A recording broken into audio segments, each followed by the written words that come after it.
La situation économique de la Calédonie, comment est-elle? Eh bien, c'est un reportage de Natacha Cognard et de Hélène Grimaud. On se retrouve juste après.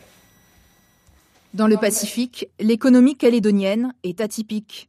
Basée sur l'exploitation du nickel, son produit intérieur brut évolue principalement en fonction des cours du métal. Après une croissance très importante dans les années 60-70, la Nouvelle-Calédonie connaît une stabilité à partir de 1990, avec un taux de croissance réel du PIB de 3%. La richesse produite par habitant en 2015 est estimée à 3,5 millions de francs CFP. Elle est proche de celle de la Nouvelle-Zélande et environ 7 fois plus importante que celle de Fidji, du Vanuatu ou encore de la Papouasie-Nouvelle-Guinée. Après une croissance soutenue, due notamment à la construction des 2 usines métallurgiques, Vale et KNS, les tendances s'inversent. La valeur ajoutée pour l'industrie du nickel représente 3% en 2015, passant de 37 milliards à 20 milliards de francs CFP. Les services aux ménages, comme la santé et l'action sociale, représentent 46%, loin devant le commerce, l'administration et le BTP.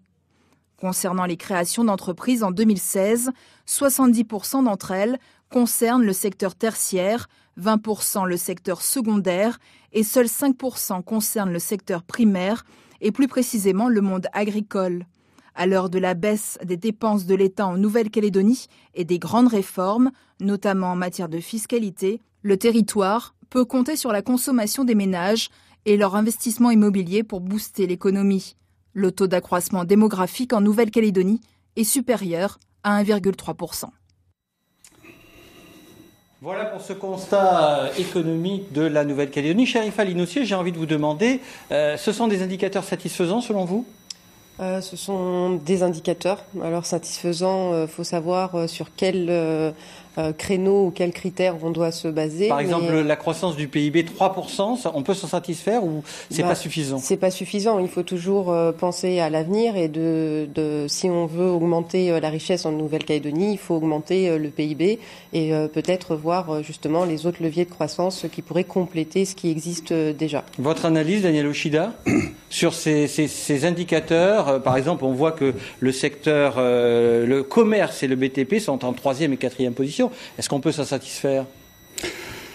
Écoutez, une croissance de 3% après les années qu'on a connues, effectivement, peut paraître faible. Certains s'en contenteront, mais effectivement, je pense qu'on attend les chiffres avec impatience, mais les années qui n'ont pas été analysées, ce sont des chiffres de 2013, je crois, ou 2000. Donc les années qui vont venir ont une croissance plus faible. On aura une croissance plus faible. Donc on a manifestement une panne de croissance et effectivement, le pays a besoin d'être boosté économiquement pour repartir. Vous trouvez, Reza Ouamitan, on a parlé de création d'entreprises, pas assez de création d'entreprises. Comment vous voyez ça, vous, de votre point de vue?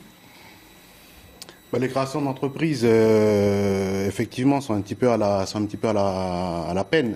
Nous, au niveau de la fédération des GDPL, ceux qui se sont lancés dans l'économie le font parce qu'ils sont dans des zones de développement très forts, telles que VKP, telles que ici à Dembéa. Après, quand on sort de ces zones-là, c'est vrai que les créations d'entreprises au sein des GDPL est beaucoup plus compliqué. Et vous, Monsieur Nolot, comment vous voyez? C'est par exemple un secteur primaire à 5%. Comment vous analysez ça? C'est une très bonne question. Moi, je n'ai pas forcément d'analyse précise là-dessus. Ce que je vois, par contre, c'est qu'effectivement, il faut peut-être miser beaucoup plus sur cette diversité, valoriser plus des secteurs qui ont été peut-être mis un peu de côté pendant des années, effectivement, et puis aller capter cette richesse là où elle se trouve, chez des porteurs de projets, chez des jeunes créateurs d'entreprises. Madame Loquet, votre avis, vous, en tant que chef d'entreprise, puisque c'est votre cas, quand vous voyez cette photographie de la Nouvelle-Calédonie économique, qu'est-ce que vous dites? Je me dis que d'une, on a fait un état, les chiffres sont là, et effectivement, je vais rejoindre Monsieur Nolot en disant qu'il faut diversifier l'économie de ce pays, c'est important. Il ne faut pas se baser que sur une économie, il est important de effectivement diversifier les choses. Notre PIB, Madame Blaise, on l'a vu par habitant, 3,5 millions de francs pacifiques. On peut s'en contenter quand on regarde Fidji et Vanuatu, mais est-ce qu'on peut vraiment s'en satisfaire? C'est vrai qu'il y a eu une très forte croissance de la richesse par habitant, mais néanmoins, Les travaux que nous avons menés dans le cadre de l'ouvrage montrent que cette richesse est encore très inégalement répartie et que seul dans la province Nord, on a pu observer une légère réduction des inégalités. Mais par contre, la tendance générale, c'est plutôt celle d'un maintien ou d'un accroissement des inégalités sur le territoire. Alors, est-ce que vous diriez ce soir, Daniel Ochida, Rifal Linossier, Monsieur Nolot, qu'il y a une crise en Calédonie, crise économique ou pas ? Écoutez, ça dépend. Si la référence... Parce qu'on a quand même du chômage, on a quand même est-ce que l'économie est en panne, vous qui êtes le président de fédération patronale? Je vais y venir, Alexandre. Si la référence pour certains de crise économique, c'est la Grande Dépression de 1929, alors là, oui, il n'y a pas de crise en Nouvelle-Calédonie. Cela dit, quand vous regardez les chiffres, une croissance qui a baissé, qui est en panne de nos jours, un nombre de demandeurs d'emploi qui s'accroît, un taux de chômage qui s'accroît, ou questionner les chefs des entreprises, ils ont des baisses de chiffre d'affaires dans la majorité des secteurs.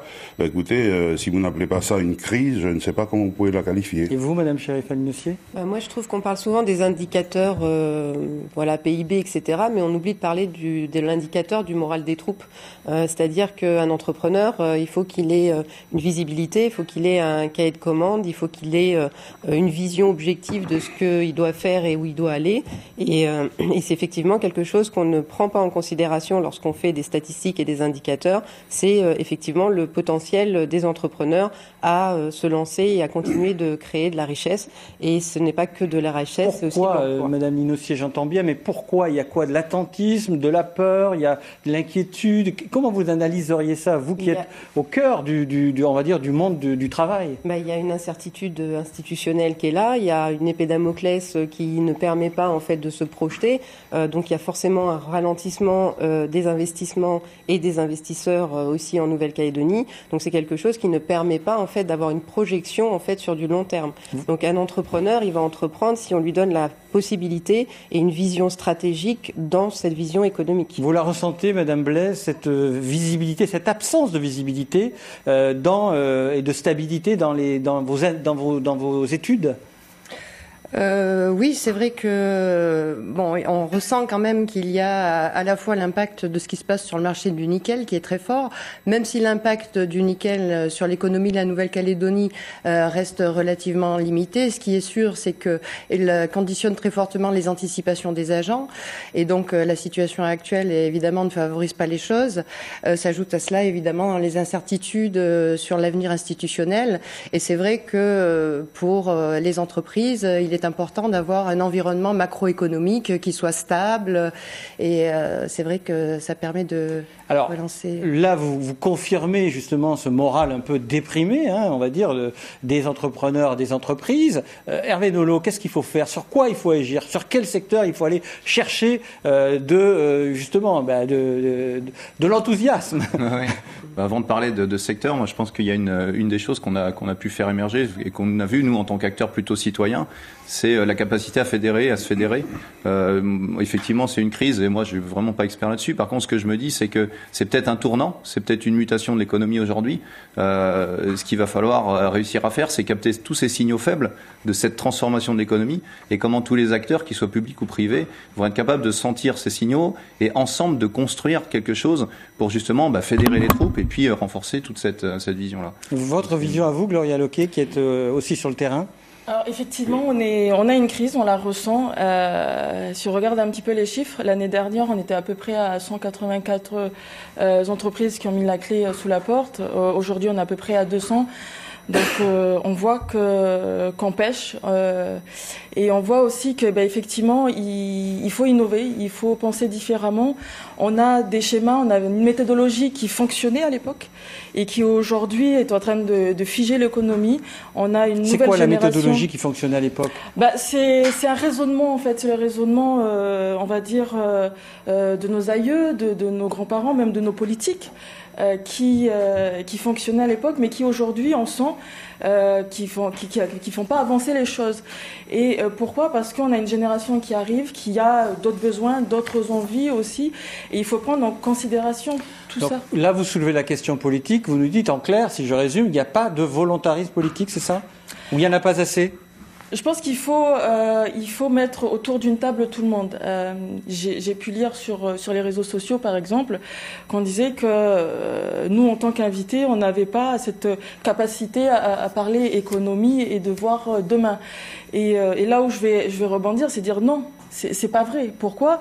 Parce que je pense que tout le monde peut parler d'économie à son niveau. Ça veut dire qu'on a besoin d'économistes, on a besoin de politiques, on a besoin des institutions, on a besoin des entrepreneurs pour parler parce qu'ils sont dans le vif du sujet. Et on a besoin de monsieur et madame tout le monde aussi. Bonne analyse, monsieur Ochida ? Écoutez, oui, c'est le nickel qui donne le là, comme l'a dit Madame Blaise. Mais je voudrais revenir sur quelque chose. Aujourd'hui, on ne sent pas tellement la crise, car il y a une grande partie de la population qui ne connaît pas la crise. Hein. Les salariés de la fonction publique, notamment les agents de la fonction publique. Donc c'est une grande masse de consommateurs, ce qui fait qu'au niveau de la consommation, les signes de crise ne sont pas évidents. Donc ce qui fait dire à certains, le pays n'est pas en crise. Mais quand vous orientez vers le secteur privé et les entreprises privées, effectivement, là, il y a vraiment une crise économique, au moins un ralentissement économique, si je puis m'exprimer ainsi. Alors, par quoi il faut remplacer ce tout nickel, puisqu'il donne le là par quoi on va dire que le nickel ne disparaîtra jamais, mais il va peut-être se mettre à côté d'autres choses. Mais ces autres choses, c'est quoi ? Sur quoi il faut appuyer ? Sur quel bouton ? Est-ce qu'il faut créer plus de tourisme, plus d'agriculture, plus d'économie solidaire, plus de GDPL, plus... Enfin, vous voyez, c'est... Sur votre avis ? Écoutez, je crois qu'on a fait le tour des champs du possible. On peut parler du tourisme, effectivement, qu'on a du mal à développer. Mais ce qui est certain en Nouvelle-Calédonie, c'est qu'on ne va pas développer des secteurs d'activité économique avec un prix de main-d'œuvre très bas. C'est évident, avec le coût du travail qu'on a. Donc il faut s'orienter vers des secteurs à forte valeur ajoutée. S'orienter vers l'économie des savoirs, hein, ça c'est très important. Hein. On peut exporter des services, c'est facile à exporter des services. Donc on peut parler de la transition énergétique. Alors il y a peut-être quelque chose qui sort du champ de l'économie des savoirs, c'est l'agriculture. Mais là, c'est pour une raison stratégique. Je crois qu'il est important que ce territoire se dote d'une autonomie alimentaire, d'une suffisance alimentaire pour son pays, parce que avec l'augmentation démographique dans le monde, il vaut mieux être paré de ce côté-là. Parlons de l'agriculture. Dans cet ouvrage fort et intéressant, page 148, il est dit « Une agriculture en recherche de compétitivité malgré de forts soutiens publics ». Ça veut dire qu'on a beaucoup d'aide à l'agriculture, mais on n'arrive pas à nourrir ou à avoir l'autosuffisance alimentaire. Chérif Ali-Nossi, comment on fait ? Est-ce que l'agriculture, c'est un secteur, une diversification sur laquelle il faut mettre le booster ? C'est un levier de croissance, ça c'est sûr. L'autosuffisance alimentaire, on le dit depuis de nombreuses années, c'est un levier, et c'est un levier qui ramène aussi à la terre. Je pense qu'il y a surtout pas de coordination en fait.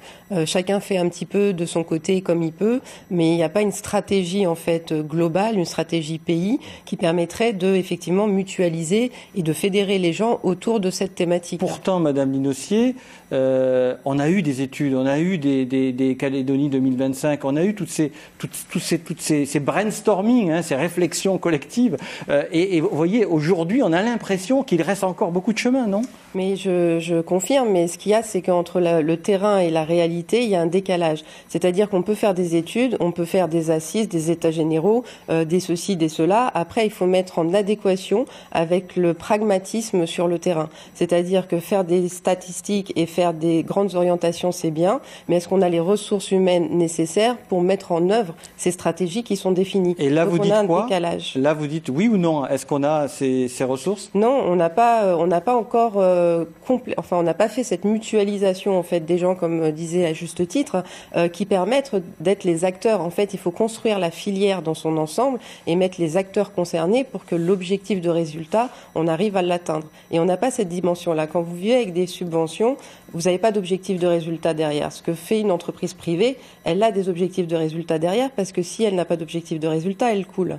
Donc ça veut dire qu'il faut qu'on change nos mentalités sur comment on construit les choses pour qu'on aboutisse à des résultats au final. Alors, Monsieur Ochida a parlé tout à l'heure d'économie de la connaissance. Hervé Nolot, ça veut dire quoi concrètement ? On fait quoi ? On dit que la Calédonie devient un créateur de data center, c'est-à-dire d'hébergeurs de données. Enfin, expliquez-nous ce qu'on peut faire finalement avec InnoLab. Vous avez réfléchi là-dessus. Qu'est-ce qu'on pourrait faire pour donner à la Calédonie ce potentiel économique qu'elle n'a pas encore ? Alors, ce qu'on a fait, nous, avec Ilonab, qui est un petit peu la suite également du Pacific Business Forum, c'est justement de valoriser les savoirs. En fait, on se dit que la création de valeur, la création de richesse aujourd'hui, elle vient de ces savoirs. Ces savoirs que j'ai par rapport à la connaissance de la terre, qui va me permettre derrière de développer des business sur l'agriculture. C'est valoriser mon territoire, c'est valoriser des nouvelles formes d'énergie. Et cette économie de la connaissance, aujourd'hui, elle a une vraie valeur. Le territoire, c'est véritablement un laboratoire humain. Aujourd'hui, la Calédonie a une vraie force, c'est celle-ci. C'est cette unité et cette unicité, je dirais, c'est une véritable valeur au niveau du monde. Il est très attractif pour les gens, justement, pour ce savoir.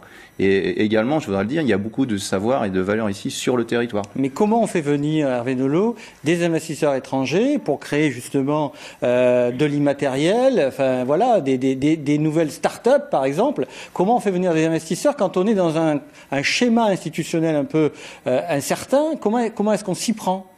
Alors, je suis pas expert là-dessus, moi. Non, mais votre retour d'expérience. Mon retour d'expérience, c'est de dire aujourd'hui, quelqu'un qui vient de l'extérieur, s'il voit que c'est ce que je disais tout à l'heure, et j'insiste là-dessus, sur cette capacité à se fédérer, à travailler tous ensemble. S'il voit qu'au niveau des institutions, qu'il voit au niveau des partenaires privés, qu'il voit au niveau de la population, qu'il y a cette envie d'avancer, de créer des choses, je pense que ça rassure énormément les gens qui viendront de l'extérieur. Et pour avoir fait venir des acteurs de l'extérieur sur InnoLab, par exemple, des conférenciers, mais également des chefs d'entreprise, c'est des chefs d'entreprise qui sont venus, ils ont vraiment découvert ce territoire qui était totalement différent d'un territoire qu'on peut trouver aux Antilles, par exemple, et ils ont dit, mais c'est impressionnant, la bonne humeur que je trouve ici, l'envie de créer des choses, rien que ça, déjà, ça rassure. Et effectivement, à partir de là, on peut construire des choses ensemble et sur des valeurs très communes. Réaction, Daniel Yoshida? Oui, écoutez, je vais revenir sur le modèle économique. On ne demande pas forcément des subventions dans le privé, dans les entreprises privées.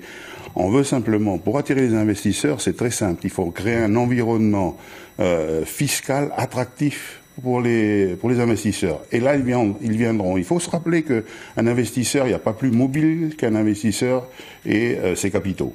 Quand il n'est pas content d'un pays, il y a beaucoup d'autres pays qui l'attendent et qui attendent son argent pour être investi. Donc, aujourd'hui, ce qu'on demande au gouvernement, effectivement, c'est de créer les conditions, créer l'environnement qui soit attractif pour les investisseurs. Alors, Chérif Ali-Nossier, une réponse là-dessus. Après, on demandera à Reza Ouamitan. Je voulais juste rajouter, c'est qu'au niveau des investisseurs, effectivement, la volonté, etc., la dynamique, c'est déjà l'essentiel, mais on est quand même blacklisté au niveau des banques. On n'a pas une bonne presse au niveau international sur l'investissement en Nouvelle-Calédonie. C'est-à-dire, donnez-nous des exemples. Justement, la fragilité, que ça soit politique ou économique, ne permet pas aux banques de dire, on est sur une liste noire parce que on est à risque. Donc ça veut dire qu'il faut trouver. En plus, on parlait d'autosuffisance alimentaire, mais il faut aussi peut-être réfléchir à une autosuffisance financière qui viendrait aussi de l'investissement des Calédoniens pour les Calédoniens, parce que pour rassurer justement le secteur bancaire, parce qu'on ne peut pas tout couvrir avec juste des financements propres, d'où les émergences de financements participatifs, etc., qui ont une vraie valeur ajoutée, mais il faut qu'on soit attractif aussi par rapport à ça. Alors justement, on en vient au modèle économique avec les groupements de droit public local, les GDPL. Vous, Reza Ouamitan, il y a 900, vous me disiez, il y a 900 GDPL en Calédonie, mais il y en a quelques-uns qui fonctionnent plutôt fort. Vous parliez tout à l'heure de ceux de la Conception, on a Baco dans le Nord. Le monde kanak est dans l'économique, on l'a vu depuis la création de l'usine du Nord. Aujourd'hui, comment est-ce que vous inscrivez dans cette évolution de l'économie calédonienne par votre réflexion d'économie, on va dire, non pas occidentale, individualiste, mais plutôt solidaire et sociétale? C'est toute la complexité de pouvoir gérer les deux patents. Parce que les Kanaks en général se projettent effectivement dans l'économie, parce qu'il y a quand même pas mal d'entrepreneurs Kanaks entrepreneurs qui veulent entreprendre des choses. Mais il faut gérer aussi la partie collective où il faut tirer tout le monde dans le même sens. Donc c'est toute la problématique au niveau des GDPL. Ceux qui marchent très bien, il y a à peu près une 50aine de GDPL qui marchent très bien. Sur les 50aines de GDPL qui marchent très bien, 80% sont dans l'économie. Sont soit près de l'usine du Nord, près de l'usine du Sud, près d'ici de Dembéa, soit dans du développement des terrassements des terrasses en tribu, les 20 autres pourcents sont ceux qui sont encore dans de la revendication foncière pure. Et qui a été à l'origine des GDPL. Après, par contre, ce qui est intéressant Ce que vous nous dites là, juste pour synthétiser, c'est qu'il faut changer un peu de logique dans le monde kanak vis-à-vis de l'économie, c'est ça? Pas de logique, mais il faut pouvoir concilier les deux. Voilà. C'est tout le problème de pouvoir concilier les demandes.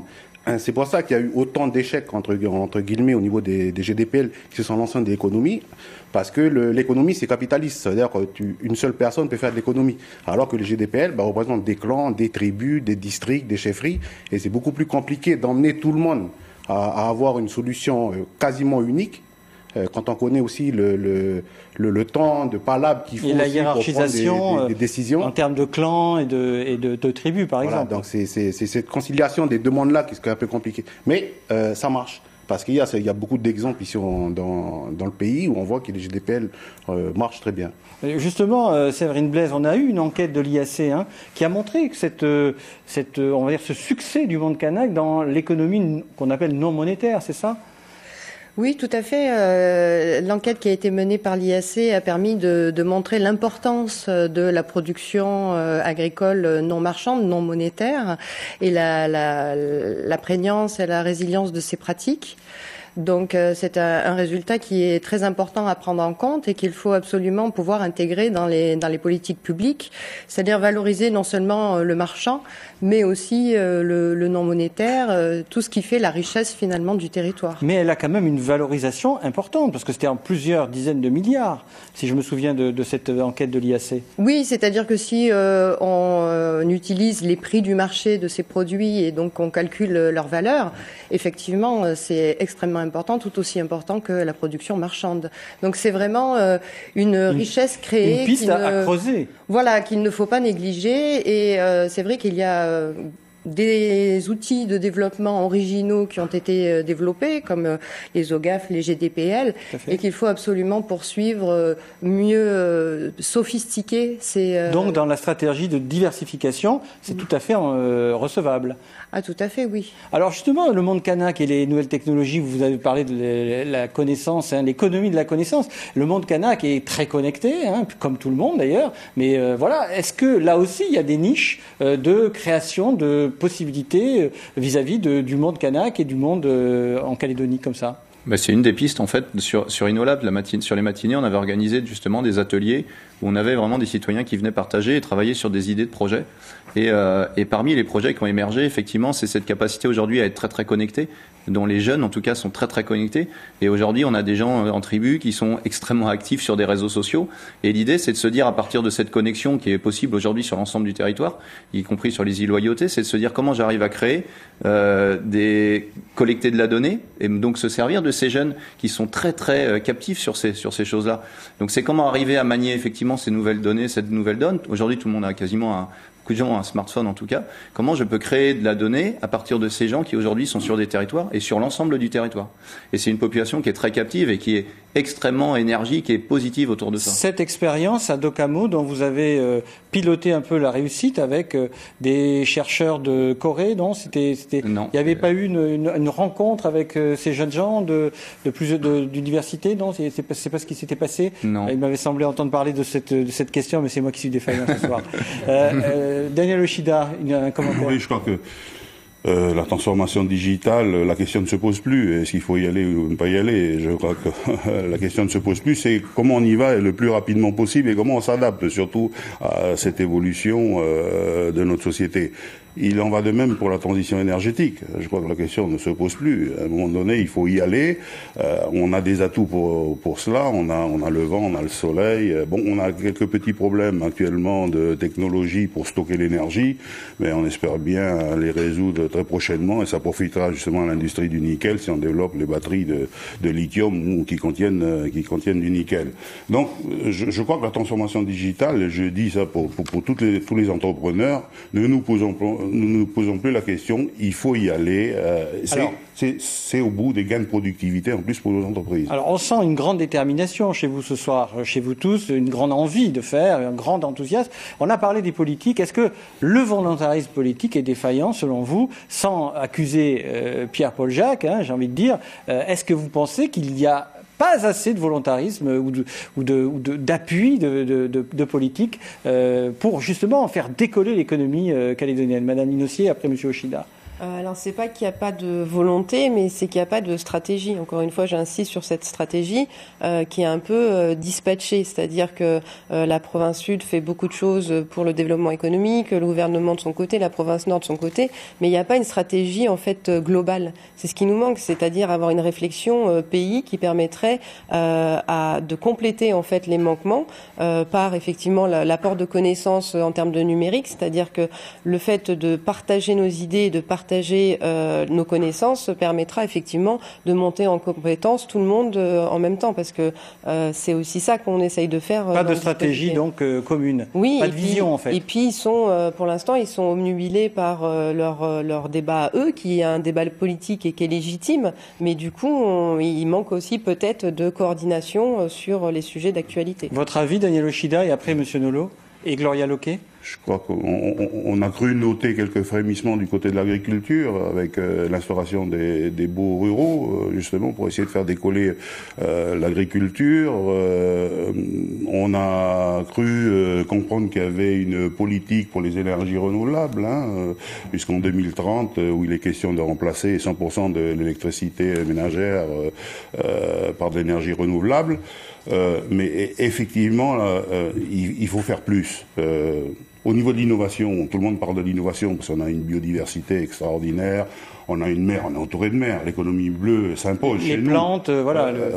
L'innovation est en panne en Nouvelle-Calédonie, tout à fait. Il faut absolument, nous demandons un volontarisme affirmé là, par des politiques. C'est pas suffisant ce qu'on fait en Nouvelle-Calédonie à ce niveau-là. Gloria Loquet, votre avis? Alors je vais rejoindre Chérifa et puis Monsieur Wamitan qui parlait de tout à l'heure de conciliation. Effectivement, on parle de conciliation par rapport à ces deux bâtons qui disaient tout à l'heure au niveau GDPL, etc. Mais ça prend aussi tout son sens en fait par rapport aux différentes entités, qu'elles soient institutionnelles, entrepreneuriat et Monsieur et Madame tout le monde. Il faut effectivement concilier et il faut penser pays. Donc c'est ça en fait, c'est qu'on fédère pas en fait les choses, les idées, et puis l'intelligence collective, c'est là où elle va prendre aussi tout son sens. Vous, Monsieur Nolot? Pour avoir vécu récemment, justement, sur l'organisation de cet événement Innolab, pour avoir rencontré, moi qui suis pas du tout expert là-dessus, pour avoir rencontré à la fois des gens du public, vraiment des membres du gouvernement également, du Congrès. Effectivement, j'ai senti quand même, il y a une véritable envie d'aller vers cette innovation. Moi, c'était plutôt sur ce domaine-là. On sent qu'il y a des choses qui veulent être mises en place. On sent qu'il y a quand même un accompagnement, même au niveau européen. Mais c'est vrai que c'est peut-être un petit peu dispersé. Je pense qu'il y a des valeurs, il y a des vraies personnes avec des valeurs et des vraies ambitions. Quand tout le monde se sera mis autour d'une table et ira dans le même sens, je pense que là, on aura un véritable effet. Alors, pour faire évoluer les économies, justement, Séverine Blaise, dans cet ouvrage, La Nouvelle-Calédonie face à son destin, il est dit, page 226, qu'il y a des collusions, concurrence et contestation, et je cite, les pouvoirs d'intervention offrent dans l'absolu des possibilités de jeu d'influence, de connivence, voire de délit d'initié, c'est à la page 227. Ça veut dire qu'il faut changer, là aussi, le logiciel ou pas, selon vous ? Oui, alors c'est vrai que dans une petite économie comme la Nouvelle-Calédonie, il est normal de trouver des marchés oligopolistiques ou monopolistiques.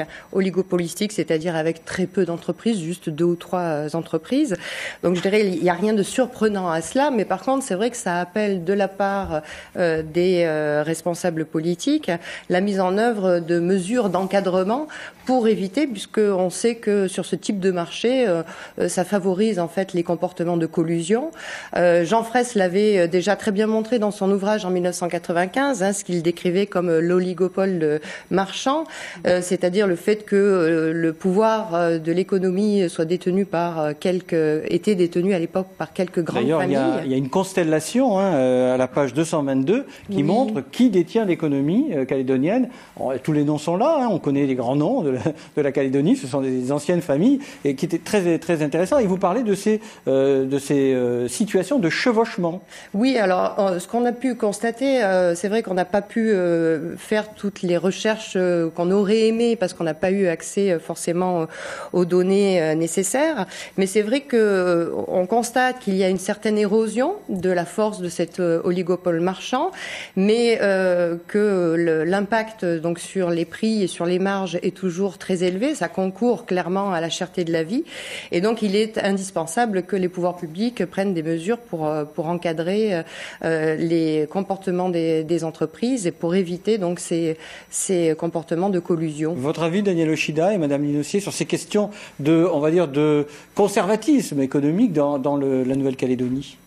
Mais écoutez, il me semble que le gouvernement a pris, et le Congrès notamment, a pris des mesures avec l'instauration de l'autorité de la concurrence. Elle n'est pas encore en place il y a quelques problèmes pour les nominations, mais je crois que ça a été fait et ça a été beaucoup discuté.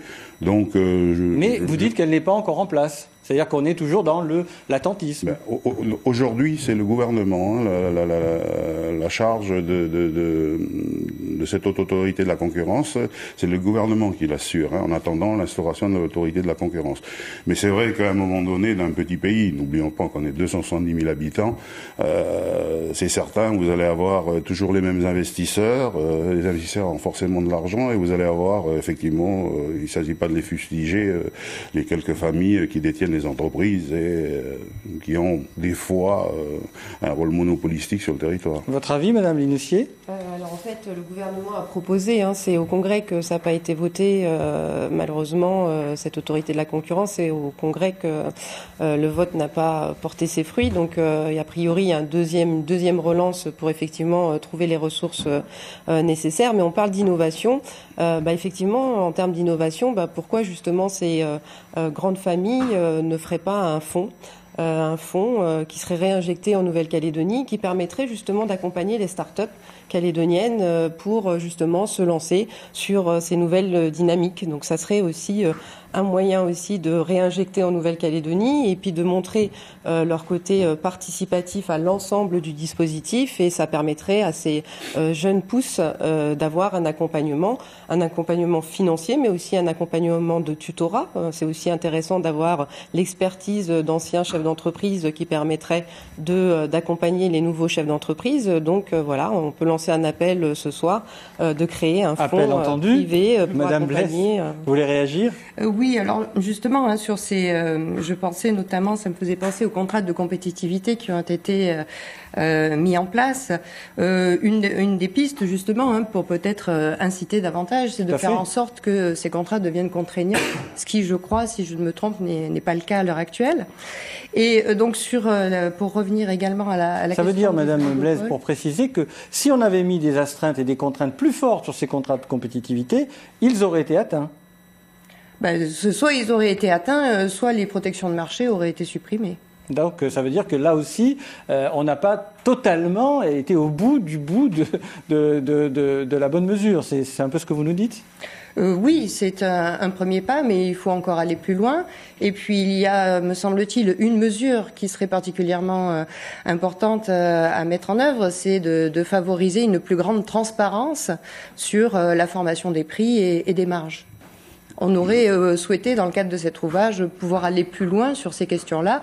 Malheureusement, nous n'avons pas eu accès aux statistiques nécessaires. Donc ça veut dire que là, il y a une volonté de ne pas dire, ou bien de cacher, entre guillemets, ou bien de protéger. Comment vous analysez? Écoutez, je sais pas, j'irai pas jusque-là. Peut-être qu'on est tombé à un mauvais moment dans nos demandes aux différents interlocuteurs, et notamment à la direction des affaires économiques. Voilà, Monsieur Yoshida veut réagir. Il faudrait poser la question. Je ne peux pas être d'accord avec ce que dit Madame Blaise. On l'a combattu. On ne veut pas d'encadrement. On ne veut pas un marché cubain. On ne veut pas d'encadrement des marges comme ça a été proposé. Le MEDEF s'est battu pour ça. Il faut laisser le marché se faire. Il faut effectivement favoriser la concurrence, mais il faut surtout pas tomber dans un encadrement excessif du marché dans un modèle vénézuélien ou nord-coréen. Donc vous voulez une économie comment? Parce que là on arrive dans le modèle et on ouvre ce débat maintenant. Quel modèle faudrait-il s'inspirer ou à quoi devrait-on aspirer? Ben non, mais tout simplement, il faut laisser le marché. Encore une fois, les entreprises calédoniennes, il ne s'agit pas de demander à la puissance publique de tout faire. Il s'agit de demander à la puissance publique de créer, comme je l'ai dit tout à l'heure, un environnement favorable de façon à ce que les entreprises privées créent justement ces secteurs d'activité, créent ces nouvelles filières. Et si vous ne créez pas cette économie de la connaissance, cette économie de la connaissance, cette économie de la biodiversité, cette économie de la transition énergétique, tout ce que j'ai cité jusqu'à maintenant. Là, il y a comment Jean-Pierre Lieb, c'est quand même curieux, Jean-Pierre Lieb qui avait fait un rapport sur la fiscalité en Nouvelle-Calédonie à propos de la TGC, de la TVA, qui s'appelait la TVA à l'époque, quand il est revenu au colloque, a même proposé, pour créer un environnement favorable en Nouvelle-Calédonie, modifier notre code du commerce de façon à accueillir les pavillons de complaisance ici. C'est quand même extraordinaire de sa bouche, mais vous voyez que il y a beaucoup de possibilités, mais il suffit d'avoir une volonté et de créer cet environnement favorable aux investisseurs. Madame Linossier, vous, par rapport au modèle dont la Calédonie devrait se doter, comment vous voyez les choses? Est-ce que c'est la même chose que M. Uchida ou vous voyez les choses différemment? Nous, on a proposé clairement un modèle un modèle économique libéral régulé. Parce qu'en fait, la question, elle est là. Est-ce que c'est ultra-libéral? Est-ce qu'on ouvre les marchés? Est-ce qu'on fait tout azimut? On pense que non, parce qu'il faut avoir un minimum quand même de protection. Mais c'est aussi un minimum de protection finalement pour les entreprises entre elles. On sait qu'il y a eu aussi beaucoup d'abus de position dominante de certaines entreprises vis-à-vis d'autres. Donc ça veut dire qu'il faut quand même quelqu'un qui va réguler. Par contre, il faut laisser cette liberté aux chefs d'entreprise quand même de développer sans une suradministration, sans un surcontrôle ou sans il faut trouver ces équilibres. Et aujourd'hui, ces équilibres, on les a pas parce que on n'a jamais construit le modèle économique qu'on souhaitait. Donc c'est ce que je disais tout à l'heure, c'est que si on n'a pas défini clairement les choses, on va essayer de se dépatouiller jusqu'à présent. Après, je voudrais revenir sur les protections de marché, puisqu'on est on protège nos entreprises et on a toujours dit qu'on protégeait en priorité les entreprises calédoniennes. Il faut laisser le temps en fait à ces entreprises de pousser et effectivement une fois comme une pépinière en fait et de leur permettre de stabiliser, de réguler parce qu'on ne peut pas faire face à la Chine, on ne peut pas faire face à il y a un moment donné, il faut laisser aussi à l'entreprise le temps de se créer et quand elle a une viabilité suffisante et qu'elle devient effectivement compétitive, à ce moment-là, effectivement, on peut avoir cette réflexion. Mais aujourd'hui, on n'a jamais posé les acteurs économiques autour de la table, et je rejoins Gloria là-dessus. À un moment donné, quand on fait des propositions, on a même proposé une TGC redistributive. Il y a 3 ans, la CPME a proposé une TGC redistributive. On nous a dit qu'on n'avait pas la légitimité de discuter de ça. Donc, si c'est pas les acteurs du terrain qui proposent des solutions en combinaison avec les institutions qui nous accompagnent, parce que c'est bien, on parle bien d'accompagnement, je pense qu'on va pas réussir à créer quelque chose de Un mot de Reza Ouamitan et de Gloria Loquet ensuite. Par rapport au modèle économique auquel vous aspireriez en Nouvelle-Calédonie, est-ce que vous iriez plutôt vers le libéralisme ou vers le protectionnisme? Comment vous voyez les choses? Tout en gardant bien sûr à l'esprit que le modèle DGDPL est un modèle qui est à votre faveur? Pour dire très franchement, la fédération des GDPL, on n'est pas là au niveau de la réflexion sur le modèle. Nous, au dernier séminaire de la fédération à Arama, il y a 2 mois de ça, on était plutôt à se dire que chaque GDPL devait, selon le potentiel là où il se trouve, mettre en valeur certains produits. Il y avait, M. Uchida parlait tout à l'heure de produits à forte valeur ajoutée. Il y a des GDPL sur l'IFU, sur Marais, dans le Nord, qui ont des produits très protégés dans le sens phytosanitaire. C'est-à-dire qu'on est une île, c'est notre problème au niveau économique parce que c'est très cher. L'avantage, c'est qu'on est protégé d'énormément de maladies. On a par exemple la ruche, les abeilles à l'IFU, qui sont des abeilles, sont une des meilleures au monde. Il y a la vanille, c'est pareil, il y a le santal. Il y a des produits de niche comme ça, où nous on dit, les GDPL, allez sur ces côtés-là. C'est-à-dire qu'à partir du moment où on est indépendant au niveau du développement sur place, on a déjà fait un pas. On n'en est pas encore à la réflexion sur le meilleur modèle. Votre avis, Gloria Loquet, sur l'orientation du modèle économique calédonien? Alors, je pense qu'effectivement, il faut que chacun, politique et autres, se mette autour d'une table pour réfléchir à ce modèle. ces nouvelles alternatives, en tout cas économiques. On a parlé effectivement d'autosuffisance alimentaire, énergétique, etc. Il faut effectivement penser pays. Donc il faut se mettre autour d'une table à un moment donné et arrêter peut-être aussi de faire du nombrilisme et écouter tout le monde. Et puis mettre les idées. Et comme Chérifa le disait si bien, nos forces vives sont là pour accompagner. Et les acteurs aujourd'hui, ce sont ceux qui sont sur le terrain, ce sont ceux qui vont aussi créer les emplois, ce sont des entrepreneurs, ce sont ces sociétés. Et là où est intéressante en fait la réflexion de Chérifa, c'est de dire pourquoi pas effectivement pour ces start-up par exemple, ces grosses entreprises, ces grosses familles qui sont là, qui ont gagné de l'argent, énormément d'argent parce que nous-mêmes on a été consommateurs, on a consommé, on a acheté chez eux, redistribuerait pas par le biais de fonds, peu importe comment ça va se faire, c'est quelque chose qu'il faut en parler tous ensemble pour lancer justement cette dynamique. Il y a des gens qui ont envie de créer, il y a des gens qui sont pas forcément ingénieurs, qui sont du terrain, qui veulent effectivement lancer l'agriculture, la pêche, mais tout ça, voilà, il faut créer le modèle, il faut avoir des stratégies bien définies. On ne peut pas faire non plus tout et n'importe quoi. Est-ce qu'on peut s'inspirer de modèles de nos voisins néo-zélandais, australiens, polynésiens? Est-ce que là-dessus, oui, Reza Ouamitan? Non, pas sur les modèles pacifiques, mais par contre, pour rebondir un petit peu sur ce que Gloria disait, c'est au niveau de l'aire Djoubert Caponé, il y a une fondation qui a été créée au niveau des chefferies de l'air avec le Valinco. Cette fondation-là, elle rejoint complètement le dispositif qui est expliqué là, c'est que le Valinco a mis un fonds, une certaine somme d'argent, et chaque personne hors nickel, on ne parle pas de toute l'exploitation minière, vient en fin de compte déposer un appel à projet à l'intérieur. Nous, par exemple, sur le GDPL, sur lequel on est au fond de la tribu de la Conception, on a une microturbine, on a des panneaux photovoltaïques, il y a un des tontons qui produit des salades d'hydroponie, à travers justement ce fonds-là. Donc ça fait partie un petit peu des dispositifs qu'on parlait. Alors justement, on va continuer le débat, mais on va d'abord regarder ce reportage sur un exemple de diversification, justement, qui est dans l'économie, on va dire, de l'environnement, avec le recyclage de déchets. L'entreprise s'appelle Ecotrans, et on retrouve Natacha Cognard et Charawayane, et on continue le débat après. Regardez. Le recyclage, Valérie Tigny en a fait sa spécialité. Son domaine, la collecte, la gestion et la transformation du plastique, de l'aluminium ou encore du papier. Dans cet entrepôt de Ducos, plus de 3000 tonnes de déchets sont traitées chaque année. Par un process industriel, cette entreprise produit des amendements organiques, une alternative aux engrais chimiques. Là, vous pouvez voir divers déchets organiques qui vont rentrer dans la composition des amendements. Ça va du déchet vert en passant par le déchet de poisson, ça peut être le déchet de cantine, le déchet de production industrielle alimentaire, le déchet de retour de commerce, ça peut être divers déchets puisqu'on peut entrer jusqu'à 6 à 7 déchets différents dans la composition.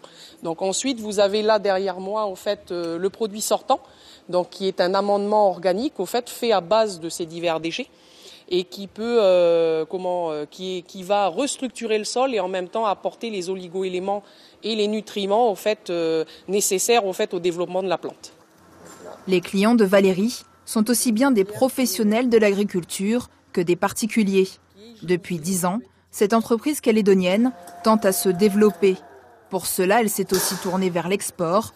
Ici, les cartons collectés dans les commerces finissent compactés. Ils sont ensuite envoyés vers l'Australie. C'est intéressant pour le client parce que plus nous négocions le tarif de reprise à l'export, plus ça lui permet d'abattre les coûts de traitement. Donc, puisqu'on arrive actuellement à être à peu près 40% moins cher que l'enfouissement. Donc, c'est un intérêt économique pour l'entreprise.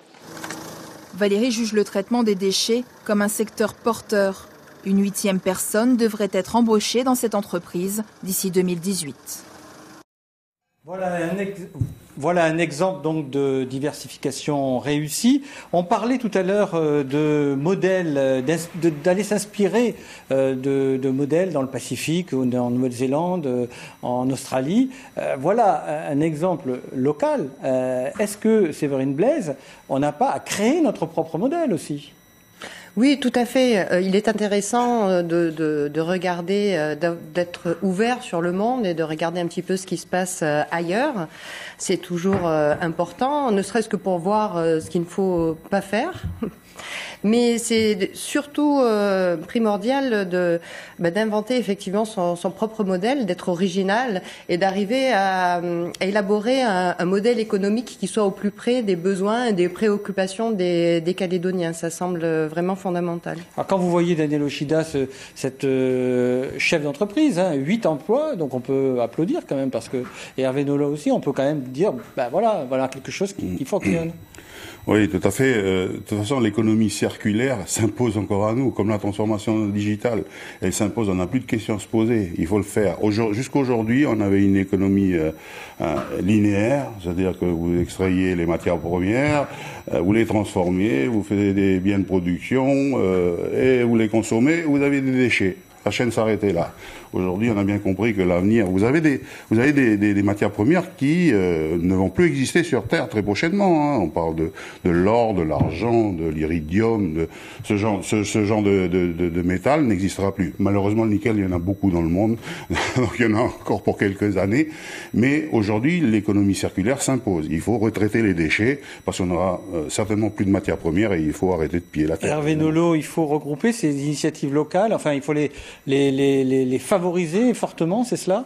Oui, tout à fait. Si je peux revenir un petit peu sur l'exemple de Valérie Thigny avec son entreprise que j'ai eu la chance de visiter et que je trouve un projet absolument impressionnant et phénoménal parce que c'est vraiment parti d'un individu, de Valérie justement, qui est arrivé avec ses valeurs et puis son envie de participer à cette économie calédonienne. Elle est arrivée, elle, en tant que citoyenne, avant même d'arriver en tant que chef d'entreprise, et elle a eu cette envie, cette ambition de se dire, à un moment donné, ce déchet, plutôt que de pas le retraiter, pas le valoriser, comment je peux arriver à en faire quelque chose. Et pour moi, c'est un formidable exemple, et elle était présente à InnoLab, et c'est quelqu'un qui démontre que la Calédonie a cette capacité.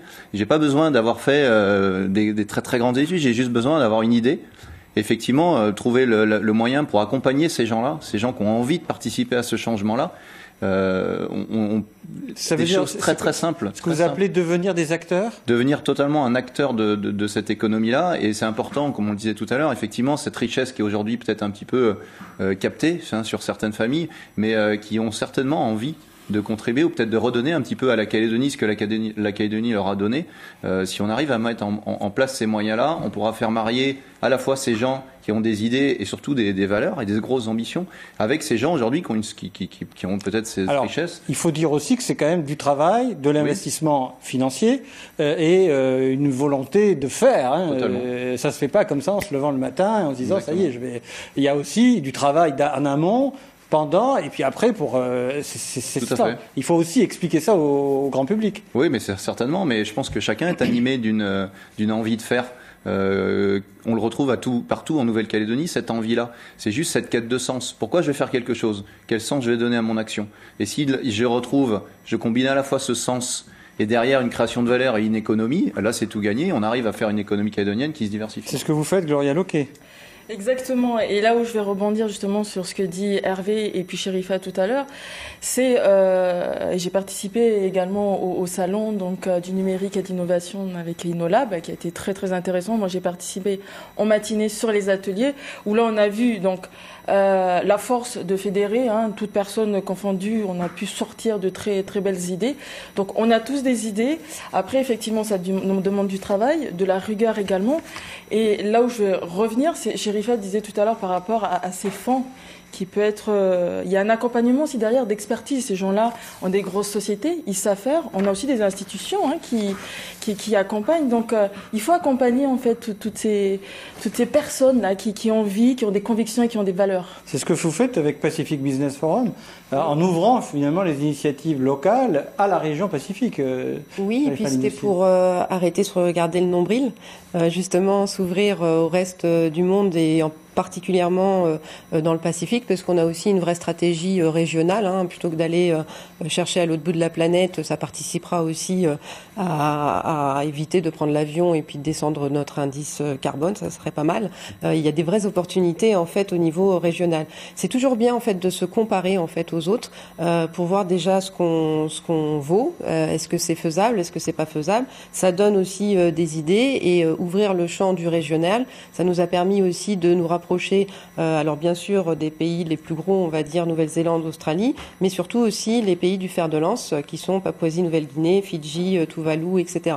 Et là, on a été vraiment impressionnés parce que là aussi, c'est des gens qui sont sur de l'insularité, qui sont sur des pays qui sont petits, etc. et qui décuplent d'énergie à essayer de trouver des échanges.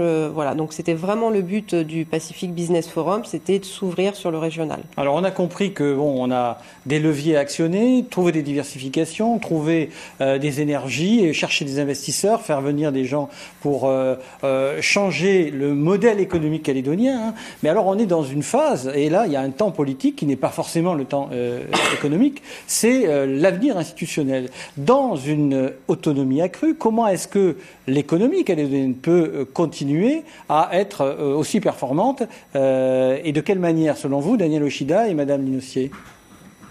Je voudrais revenir simplement sur quelque chose. C'est vous ne voulez pas répondre à ma question? C'est le financement, c'est très important. Le financement, parce qu'on a vu des initiatives comme Madame Tini, si elle ne trouve pas de financement, pourquoi limiter aux seules familles calédoniennes le parrainage aux start-up? Je pense qu'il faut élargir ce fonds, il faut flécher l'épargne calédonienne, toute l'épargne calédonienne, vers le financement de l'économie. Et là, ces entrepreneurs ou entrepreneuses, comme on veut, là pourront trouver du financement pour lancer leurs projets. Alors, effectivement, pour répondre à votre question, il me semble que la grosse question, ça va être les transferts de l'État, qui pèsent beaucoup sur l'économie calédonienne. Et donc, peut-on se passer de 170 milliards, selon l'IOM, de transferts de l'État? On peut toujours se passer de 170 milliards. Ce qu'il faut analyser, c'est les conséquences qu'il y aura. Donc, si on se passe des 170 milliards, ça veut dire, pour maintenir notre niveau de vie, il faudra les trouver sur nos impôts. Et là, c'est intenable. Il faudrait augmenter nos impôts de 50%. Hein, donc, pour entreprises et salariés, ou même plus, pour pouvoir remplacer ces 170 milliards. Est-ce que c'est soutenable d'augmenter les impôts? Pas du tout. Non, à ce niveau-là, écoutez, en plus, vous rendrez le pays peu attractif. Vous allez avoir les investisseurs qui vont partir, mais ils vont partir très rapidement du pays. Si vous augmentez la fiscalité sur les entreprises, si vous augmentez la fiscalité sur les salariés également, puisqu'ils participeront, ça sera intenable. Ou alors, vous baissez votre niveau de vie, et alors là, avec les conséquences que ça a, c'est-à-dire que, effectivement, vous aurez moins de consommation, là, pour le coup, hein, puisque vous aurez un PIB moins important, vous aurez moins de consommation. Je rappelle que les transferts de l'État représentent, je crois, 15% du PIB. Madame Blaise, est-ce que vous avez analysé ces questions dans un schéma d'autonomie accrue et avec moins de transferts d'État, et sur quels axes faut-il appuyer pour pallier justement ces transferts? Effectivement, il est évident que si les transferts de l'État venaient à diminuer ou en cas d'autonomie accrue, il faudrait sans doute revoir la fiscalité. Alors c'est vrai que la fiscalité est importante pour les investisseurs, mais il ne faut pas oublier non plus que la qualité des infrastructures, c'est aussi fondamental. La formation de la main-d'œuvre, c'est aussi quelque chose qui est très important pour les investisseurs. Et voilà, je pense qu'on a encore des marges de manœuvre au niveau fiscal, et étant donné les difficultés que connaissent les différents comptes publics, il semble qu'il faille aller sans doute plus loin dans les réformes fiscales qui sont engagées. Alors, il y a une idée qui a circulé lors du forum, enfin lors de cette conférence à l'université, c'est la dévaluation de la monnaie. Or, dans cet ouvrage, dont je n'arrête pas de citer les références ce soir, il est dit justement, page 479, si une dévaluation devra s'accompagner de mesures d'accompagnement très fortes, notamment l'effacement de la dette, réforme en profondeur de l'économie et remise en cause des oligopoles de collusion. Donc ça veut dire que si on parlait de cette question de dévaluation de la monnaie calédonienne, il faudrait vraiment un traitement de cheval pour que ce soit soutenable. C'est ce que j'ai bien compris ou pas? Oui, alors c'est difficile en l'état des données disponibles de faire une simulation pour savoir exactement quel serait l'impact d'une dévaluation. Pour ça, on aurait vraiment besoin d'un modèle macroéconomique complet. Néanmoins, la logique de la dévaluation, c'est de favoriser le secteur des biens exportables, et c'est censé donc participer à la diversification de l'économie en même temps qu'une politique industrielle. Alors c'est vrai que l'impact d'une dévaluation est assez complexe à appréhender. On sait qu'il y a dans un premier temps un premier effet qui est plutôt récessif, et qu'ensuite on est censé avoir donc un effet plus positif à plus long terme. Mais c'est vrai que les éléments qu'on a à notre disposition laissent à penser que effectivement les effets positifs dans le cas de la Nouvelle-Calédonie pourraient être arrivés assez tardivement. Et donc avec des impacts assez importants sur les salariés, la population urbaine la plus défavorisée. Et par contre, c'est vrai que les populations les moins touchées seront celles qui auront la possibilité de placer leur avoir en devise à l'étranger. Alors, Madame Linossier, sur ce contexte d'autonomie accrue et l'économie, quelles conséquences et comment est-ce que vous voyez la chose? Et puis sur la monnaie aussi. Si vous me permettez, je voudrais juste revenir sur le temps politique et économique. Le temps économique, oui. Parce qu'en fait, on vit une double peine quand même en Nouvelle-Calédonie, parce qu'on a le temps politique national, avec les élections au niveau national qui mobilisent en fait les gens, etc. Voilà. Et ensuite, on a les élections au niveau de la Nouvelle-Calédonie, ce qui veut dire que nos politiques sont constamment en lice ou en train de d'être sur leur schéma politique. D'ailleurs, là, on peut dire que allez-y, continuez, je vous en prie. Et le monde économique, il va vite et il va super vite. Alors, je dis pas que eux, ils vont pas vite, mais ils ont des temps qu'ils doivent respecter, des temps de palabres, des temps de discussion, des temps de négociation aussi, etc., qui font que nous, on se sent un peu à se dire faut y aller là, parce que on a un espèce de vivier là, une force vive qui demande qu'à pouvoir produire, créer, etc. Et donc, du coup, effectivement, cet indicateur, il n'est pas négligeable, entre ce temps politique et ce temps économique. Ensuite, je peux pas vous dire, on dit que la nature, elle a horreur du vide, c'est-à-dire que si on n'a pas les financements qui sont, on va revoir aussi nos ambitions et les projets aussi, parce qu'on a été quand même sur des projets extrêmement ambitieux. Je pense au Medipôle, etc., qui étaient effectivement peut-être nécessaire, peut-être pas. Par contre, comment on l'utilise maintenant ce Medipôle? Est-ce qu'on n'aurait pas tout intérêt, on l'a proposé également, d'en faire un CHU plutôt que d'en faire un CHT, c'est-à-dire quelque chose d'universitaire qui permettrait au niveau régional, encore une fois, de former, pourquoi pas, les médecins de la région et de pratiquer, faire des échanges de pratiques médicales, qui permettrait aussi de financer. Faut aussi qu'on pense aujourd'hui à ces infrastructures, comment on les autofinance. Donc c'est une équation qu'on ne peut pas négliger. Votre avis, Gloria Loquet et Reza Ouamitan, sur ces questions d'autonomie accrue et de la question économique?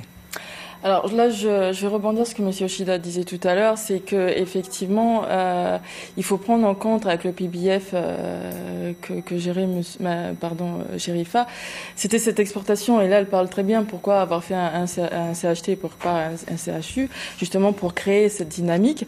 Et c'est là en fait où on a des pistes de réflexion. Donc l'exportation est intéressante à développer aussi parce qu'on a des savoir-faire, on a des compétences, et puis on a une richesse aussi en termes de biodiversité importante. Donc tout ça, il faut mettre en application, c'est important. Et oui, au niveau des institutions, effectivement, là, ils sont sur d'autres positionnements, d'autres questions, mais en attendant, nous, on est là, on est acteurs économiques et on est dans l'attente. On sait que d'être dans cette attente-là, ça va figer des choses, on a des subventions qui vont pas tomber. Tout ça, ça va découler, que ce soit sur les institutions, donc publiques, les communes, les provinces, mais aussi sur nous et sur la population. Donc à un moment donné, effectivement, il faut se donner un temps, il faut se donner une deadline, et puis il faut avancer. Reza Ouamitan, votre réaction? Je pense que depuis une bonne génération, personne n'avait prédit que le cours du nickel tomberait aussi bas. Ça veut dire que même au niveau politique, personne ne s'est dit à un moment, on va arriver aux échéances 2018 et puis ainsi de suite, et puis on sera en même temps en récession économique. Tout le monde pensait être sur un espèce de matelas confortable où le nickel allait continuer à survivre, où l'économie allait à peu près bien se passer, et puis on allait attaquer les échéances politiques, uniquement politiques. Le souci, ce qu'on voit aujourd'hui, c'est que l'économie nous a rattrapés. Et là où je rejoins un petit peu la double peine, c'est qu'il y a non seulement la partie métropolitaine, il y a la partie calédonienne, mais aussi la partie économique. Parce qu'à la veille de 2018, économiquement, on n'est pas très bien. On n'est pas très bien. Et c'est vrai que ça rassure peu de monde, entre guillemets. Et sur la question de la dévaluation de la monnaie, vous avez un avis ? Non, j'ai pas d'avis. On n'a pas d'avis particulier sur la partie d'évaluation de la monnaie parce qu'on n'en a pas physiquement parlé. Voilà. Et sur le projet économique vu par les indépendantistes, tel qu'ils l'ont formulé, comment est-ce que vous l'analysez ?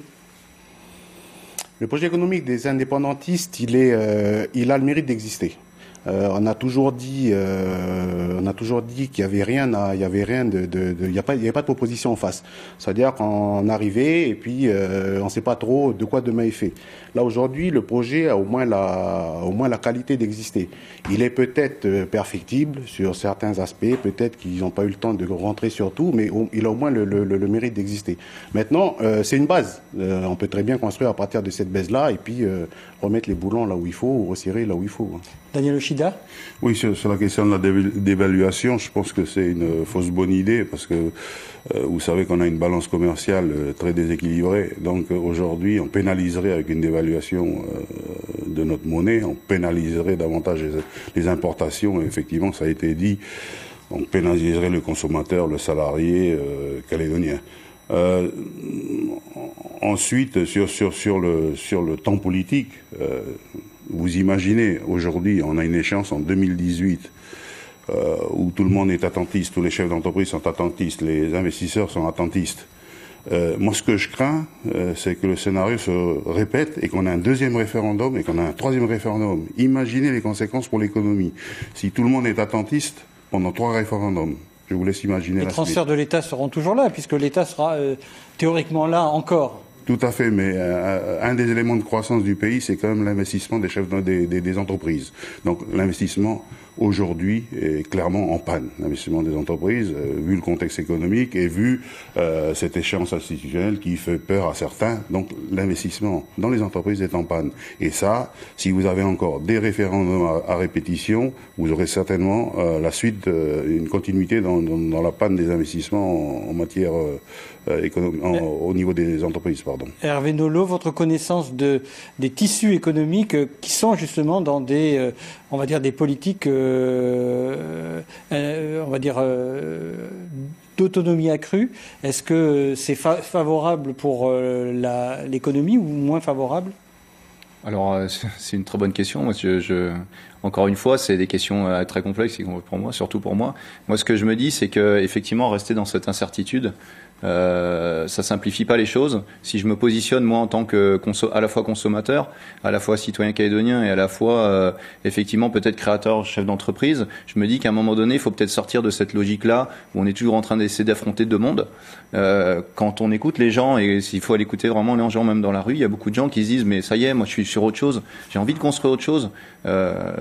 Passons à autre chose concrètement. Et moi je saurais pas du tout répondre à cette question-là sur qu'est-ce que ça pourrait provoquer. Ce que je dis juste, c'est qu'il est temps que le message soit assez clair pour tout le monde, pour qu'on passe à autre chose, pour qu'on enrichisse, qu'on crée cette valeur, qu'on réussisse à unifier tout le monde. C'est vraiment le message, je pense, qu'il faut passer, sortir de cette espèce de débat. Je sais que c'est pas évident, mais... Eh bien, on va arriver à la fin de l'émission et je vous donne donc à chacun 1 minute pour conclure. Séverine Blaise, à vous l'honneur de démarrer. Donc, votre conclusion par rapport à ce débat sur quel avenir économique après 2018 pour la Nouvelle-Calédonie ? Bien, écoutez, je pense qu'effectivement, je vais rebondir sur ce qui vient d'être dit et qu'il faut peut-être même si l'échéance est très importante, c'est vrai, mais il faut peut-être arrêter de focaliser trop sur ces aspects institutionnels, car quelle que soit finalement l'issue du référendum, il y a des choses à faire au niveau économique quelle que soit d'ailleurs la solution qui sera choisie par les Calédoniens, on peut d'ores et déjà mettre en place des politiques volontaristes qui doivent absolument s'inscrire dans le long terme. Et il paraît important également que la Nouvelle-Calédonie valorise son patrimoine, que ce soit son patrimoine naturel, qu'il convient pour cela de préserver, mais aussi son patrimoine immatériel, c'est-à-dire le patrimoine culturel, social. Madame Linossier ? Oui, moi je suis optimiste et j'encourage les gens à continuer à entreprendre parce que c'est une belle aventure, c'est difficile mais c'est une très très belle aventure. Donc il faut rester confiant, il faut continuer à promouvoir l'entrepreneuriat dans tous les domaines, parce qu'on peut aussi entreprendre dans une institution. Voilà, c'est pas réservé au monde des chefs d'entreprise privés. Et puis il faut effectivement connecter les énergies et les gens qui veulent aller dans le bon sens, dans le même bateau. Donc il faut continuer à exister. Monsieur Wamitan ? Alors, au titre des GDPL, le pattern est un petit peu différent parce que aujourd'hui, les Kanaks, à travers les GDPL, sont en train de rentrer dans l'économie, ce qui était peut-être pas forcément le cas il y a 20-30 ans. Donc, on est un petit peu en décalage par rapport à la thématique d'aujourd'hui. Maintenant, nous, ce qu'on fait au niveau de la Fédération des GDPL, c'est pour rassurer les différents investisseurs de venir aussi sur terre coutumière, parce que on n'en a pas physiquement parlé, mais c'est aussi une des problématiques pour justement investir et développer. Il faut aussi les rassurer. Le travail qu'on est en train de mener en ce moment, c'est de créer un statut pour les GDPL, parce que depuis l'ordonnance... Qui manque d'ailleurs. Qui manque. Depuis l'ordonnance de 82, ça n'a pas du tout bougé. Donc, avec des bons et des mauvais côtés, peut-être souvent des mauvais côtés, mais voilà, l'idée, c'est de rassurer aussi les personnes qui pourraient être susceptibles d'intervenir. Monsieur Nolot, votre conclusion ? Ma conclusion, c'est que effectivement, les enjeux sont très très importants. Les débats sont souvent, pour moi, à mon sens, un petit peu accaparés. Ce que je me dis, c'est qu'aujourd'hui, la Calédonie, c'est pas que Nouméa. Il faut être capable de décentraliser, aller chercher cette valeur, penser à la jeunesse. Parce que ceux qui vont construire le pays aussi et qui vont participer à cette économie, à ce développement de l'économie, c'est toute cette jeunesse. Et qu'est-ce que je lui offre à cette jeunesse en termes de formation, en termes de développement et en termes de sens aussi. Donc il faut surtout pas négliger ça parce que pour moi, ce sont eux les acteurs de demain sur un territoire qui a un potentiel absolument phénoménal. Monsieur Oshida ? Oui, je crois que tout a été dit.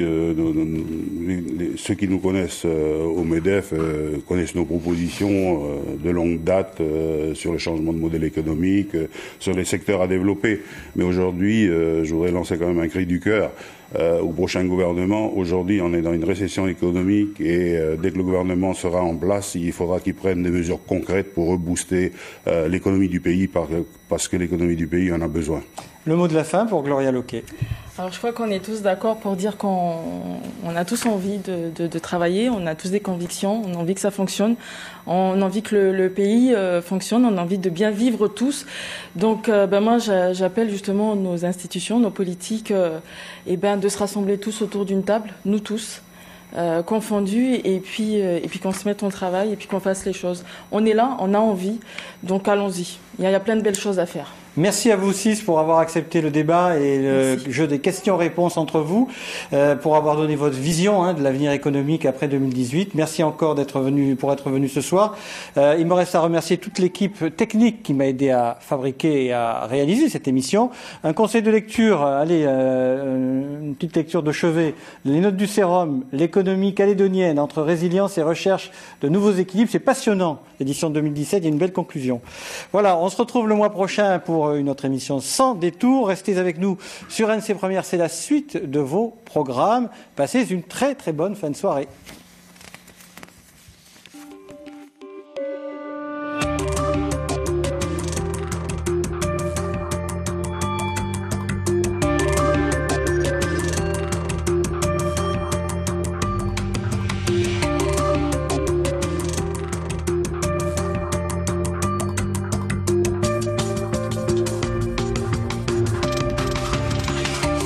Retrouvez cette émission sur ncpremière.nc.